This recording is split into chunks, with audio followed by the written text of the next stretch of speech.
Hello Libra, Sun, Moon, Rising, and Venus signs. Kamusta kayo? Sana po nasa mabuti kayong kalagayan. Welcome back po sa Star Tarot. Kung bago kayo dito, welcome din kayo. Thank you sa inyong support. I truly appreciate it. God bless you all. Libra, pauna mensahe ninyo to be fair.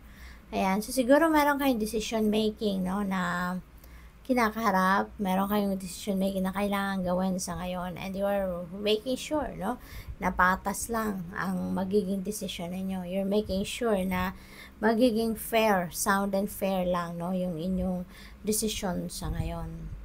What else? We have all that glitters. Ayan, hindi lahat, no, hindi lahat ng makinang ay gold, hindi lahat ng makinang, no, ay diamond, yung ganon, no. Kaya hindi lahat ng nakikita ninyo, no, sa surface, sa ibabaw, no, yun na yun lahat, no. Kaya you need to dig deeper into it.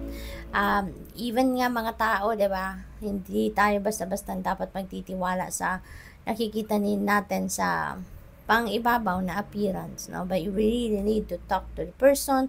We really need to know the person better, 'di ba? Bago tayo dapat magtiwala, yung ganon. So, what else? We have fork in the road. Meron kayong desisyon, no? Talaga na kailangang harapin sa ngayon. Kailangan gawin. But you can't make a decision yet. Hindi pa rin kayo makapag-desisyon. Hindi pa rin kayo makapag-isip ng tama sa ngayon. Kaya parang hinuhold ninyo yung decision na yan. So, nandoon pa rin kayo sa sitwasyon na yung indecisiveness, no? Nandoon pa rin kayo. So, what else? We have go the distance. Ayan, so siguro this is travel, ano? For some of you, baka magta-travel kayo na malayo. Malayo-layo ang pupuntahan, maaaring ganon. Or, baka, malayo-layo ang iniisip, no? So, this could be mental travel or physical travel, no? For Libra. Siguro, meron kayong, ang iniisip ninyo kung mental travel ito, iniisip ninyo would be this decision, no? So, maaaring nandoon ang isip ninyo sa ngayon. What else? We have blessed. Yan, napakaswerte ninyo.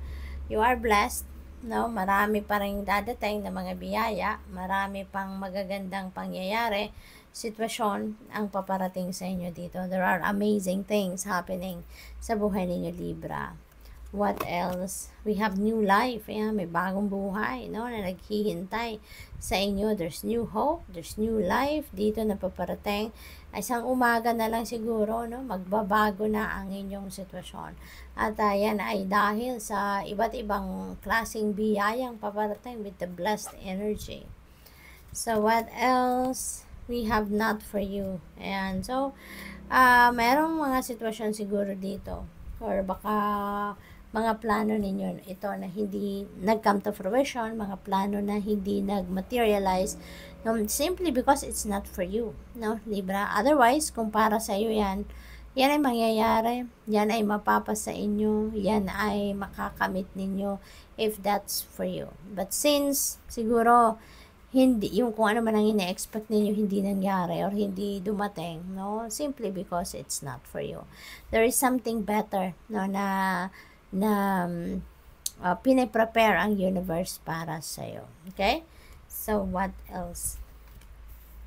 Milk and honey, napakaganda naman ito. This is prosperity and abundance energy, Libra. So, definitely, meron kayong swerte sa pera, merong pagbabagong magaganap sa buhay ninyo rito, at yan ay pagkakaroon ninyo ng kaperahan, no? You are going to receive some money, you're going to receive offers, no, financial offers, yung ganon. Kaya magkakaroon kayo dito ng stability, no, or magkakaroon kayo ng pagkakataon para makapagsimula kayong mag-establish ng strong foundation ninyo pagdating sa inyong pangkaperahang aspeto.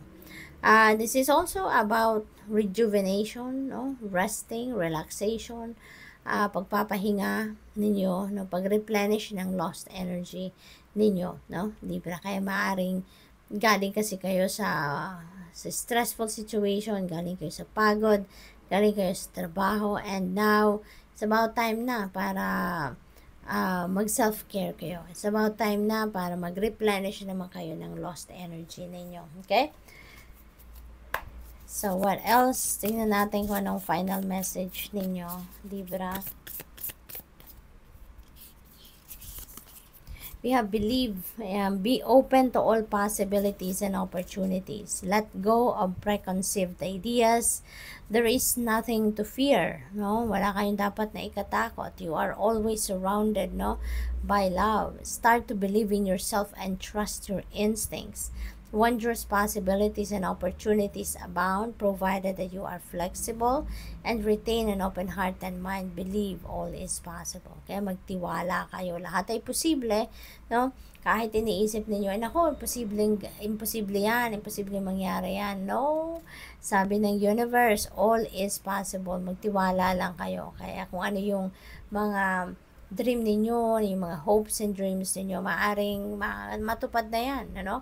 Kasi maraming mga posibilidad and oportunidad na paparating sa inyo rito sa ngayon. Okay? So, maaring ito na yung magiging susi para sa katuparan din ng inyong mga pinapangarap, no? Whether iniisip ninyong imposible yan, no? Magtiwala ka lang, all is possible. So, good luck. Thank you for watching.